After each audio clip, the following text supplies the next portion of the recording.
Number 1. Warlock is the easiest class to engage with any endgame solo content such as this, between Well of Radiance, Devour, and Chaos Accelerant. For this dungeon, I recommend using Well of Radiance through the first boss fight, and then use Devour Warlock for the rest. Transversive Steps are top tier, and Strafe Glide is top tier. Number 2. Do not use your class ability while holding a Mote Object, as doing so clears your motes. Number 3.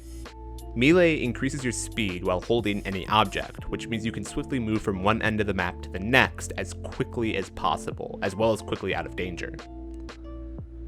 Number 4. You can use the first room to grab Dark Motes for the second room, which is much more convenient than using what little darkness is in that second room. Number 5. With either Taken or Hive Invigoration, killing a Taken Knight will recharge your class ability. For Warlocks, this means you can predictably recharge your Healing Rift for greater survivability, giving you a reason to sometimes kill Knights even when they won't drop the right motes. This also works for the Taken Ogres in the final encounter. Number 6. Risk Runner is the MVP for this dungeon, as Taken Acolytes all shoot arc damage. A good loop is to drop a Healing Rift, devour a grenade, then wipe the Acolytes before moving on to anything else. Number 7. Further survivability includes equipping 2 major specs and 1 Concussive Dampener. The major specs stack, allowing you to tank much of the Knight's damage, and the Dampener reduces incoming fire damage from all sources. Number 8.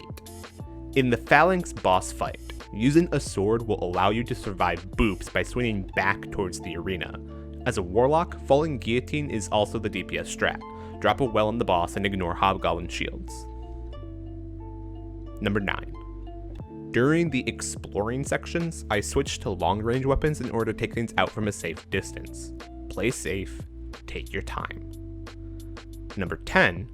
You ought to kill the roaming Taken Minotaurs as you see them, with playing safe in mind, so that they don't surprise you from behind. Oppressive Darkness should help with that. Number 11. Wendigo GL3 during the cube encounter allows you to stun the Taken Knights in order to find breathing room, as well as take them out from the raid light. Number 12.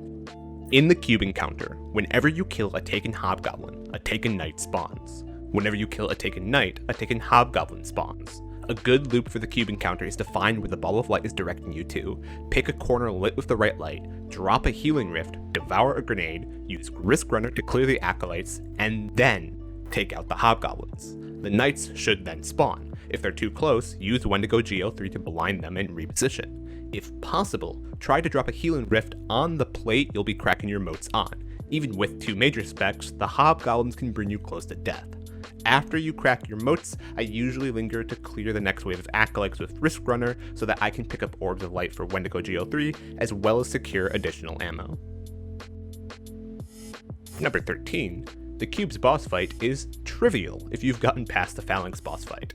Drop a Healing Rift, 6 Wendigo shots, a Nova Bomb, you should be fine. Number 14. You want to ride the Rainbow Road, but you're better off walking. Try not to jump onto the ball platforms and instead jump around them, as jumping into a Phalanx shield spawning could propel you into the ball and kill you. Number 15. During the final boss fight, it's okay to spend heavy ammo against the Taken Acolytes. If you're low on ammo before you go to the boss DPS, you can linger around for more Acolyte spawns to farm ammo. Number 16.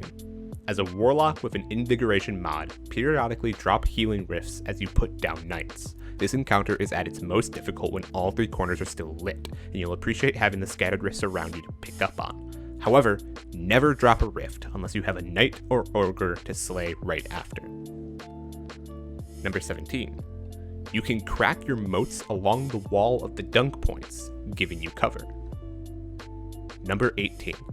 A good loop here would be to find some cover that matches the lighting you need for a nearby dunk point. Drop a Healing Rift in that cover, devour a grenade, and then slay out. After collecting 5 motes and having a rift ready to drop, go crack the motes and then retreat to your nearby original cover. Drop another Healing Rift, then spawn kill the Taken Ogre. Now repeat. Number 19. Boss DPS is rough, but doable in 3 phases. Fly in, throw an oppressive grenade, a super, and some heavy as you position yourself on the plate directly behind him. Drop a healing rift, and then take out the hobgoblins as they spawn. Strafe Glide around the boss's portal attack. Number 20. It is more important to take out the hobgoblins than it is to deal optimal boss DPS. Do not, in haste, neglect the hobgoblins as they will kill you and you will be very sad. Number 21. After the boss teleports away, it's okay to linger around as you wait for your abilities to cool down. Want to support me and this channel? A good way is to subscribe as well as follow me across other platforms. If you have an idea on more videos that you would like to maybe do the thing, see how, please comment down below your thoughts. If you have your own tips and tricks that you would like to share with people about how to get through this dungeon flawless, be sure to also comment that down below. My name is Trigger, also known as Trick. I don't know. I'm Trigger, and goodbye.